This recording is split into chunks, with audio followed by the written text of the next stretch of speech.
Hi, good good evening. ಆಯ್ತಾ ಎಲ್ಲರದು coffee? ಇವತ್ತು ನಾನು ಒಂದು ಟಿಪ್ಸ್ ಕೊಡೋಣ ಅಂತ ಈ ವಿಡಿಯೋ ಮಾಡ್ತಾಯಿದ್ದೀನಿ, ಸ್ಟಾರ್ಟ್ ಮಾಡಿದ್ದೀನಿ.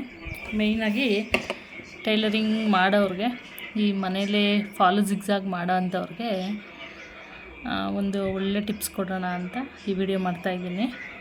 ಏನಂದರೆ, ನಾನು ತುಂಬ ವರ್ಷದಿಂದ ಮಾಡ್ತೀನಿ ಅಲ್ವ ಫಾಲು ಜಿಗ್ಜಾಗೆಲ್ಲ.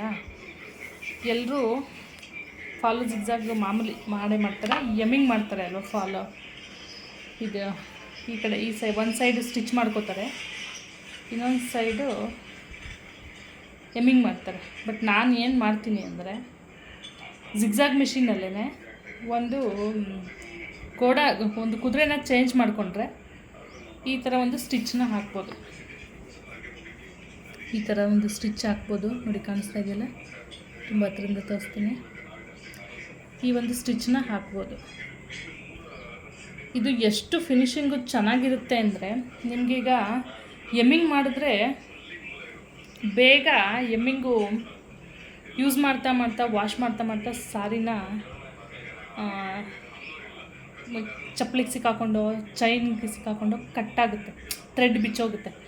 ಬಟ್ ಇದನ್ನು ಮಾಡೋದ್ರಿಂದ ನಿಮಗೆ ತುಂಬ ಫಿನಿಶಿಂಗ್. ಈ ಕಡೆ ನೋಡಿ, ಇಲ್ಲಿ ಕಾಣಿಸ್ತಾ ಇದೆ, ಇಲ್ಲಿ ಮಾಡಿದ್ದೀನಿ. ಇಲ್ಲಿ ಪರ್ಫೆಕ್ಟ್ ಕಲರ್ ಥ್ರೆಡ್ ಹಾಕ್ಕೊಂಡು ಈ ಥರ ನೀವು ಮಾಡೋದ್ರಿಂದ ನಿಮಗೆ ಟೈಮು ಸೇವ್ ಆಗುತ್ತೆ. ತುಂಬ ಮೇಯ್ನಾಗಿ ಟೈಮು ಸೇವ್ ಆಗುತ್ತೆ, ಫಿನಿಶಿಂಗು ತುಂಬ ಚೆನ್ನಾಗಿರುತ್ತೆ.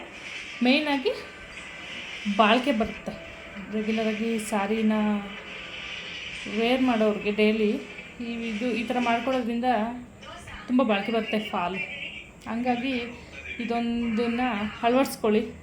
ಇದನ್ನ ಹೇಗೆ ಮಾಡ್ಬೋದು ಅಂತ ನಾನು ನೆಕ್ಸ್ಟ್ ಟೈಮು ಮಿಷಿನಲ್ಲಿ ಏನು ಸೆಟ್ಟಿಂಗ್ಸ್ ಮಾಡ್ಕೋಬೇಕು, ಯಾವ ಥರ ಕುದುರೆ ಹಾಕ್ಕೊಂಡು ಈ ಥರ ಸ್ಟಿಚ್ನ ಮಾಡ್ಕೋಬೇಕು ಅನ್ನೋದನ್ನ ಒಂದ್ಸಲ ನಿಮಗೆ ತೋರಿಸ್ತೀನಿ ನೆಕ್ಸ್ಟ್ ಟೈಮ್. ಯಾಕಂದರೆ ಈಗ ನನಗೆ ಇಲ್ಲಿ ವೀಡಿಯೋ ಮಾಡೋಕ್ಕೆ ಯಾರೂ ಇಲ್ಲ. ನಾನೀಗ ಆಲ್ರೆಡಿ 2 ಸಾರಿನ ಫಾಲು ಜಿಗ್ಜಾಗ್ ಮಾಡಿದೆ, ವೀಡಿಯೋ ಮಾಡೋಕ್ಕೆ ಯಾರೂ ಇಲ್ಲ ಇಲ್ಲಿ. ಹಂಗಾಗಿ ನನಗೆ ತೋರ್ಸೋಕ್ಕಾಗಲಿಲ್ಲ. ನೆಕ್ಸ್ಟ್ ಟೈಮ್ ನಾನು ಇದನ್ನು ತೋರಿಸ್ತೀನಿ ಒಂದ್ಸಲ ಮಾತ್ರ. ತುಂಬ ಫಿನಿಶಿಂಗ್ ಚೆನ್ನಾಗಿರುತ್ತೆ. ಏನು ಫಾಲ್ ಹಾಕಿದ್ದಾರೆ ಅಂತಲೇ ಗೊತ್ತಾಗಲ್ಲ. ನೋಡಿ,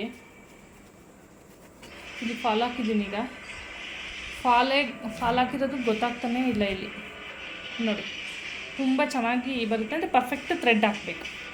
ಹಂಗಾಗಿ ಇದೊಂದು ಟಿಪ್ಸ್ನ ನೀವು ಅನುಸರಿಸ್ಕೊಂಡ್ರೆ ಮಾತ್ರ ತುಂಬ ಚೆನ್ನಾಗಿರುತ್ತೆ.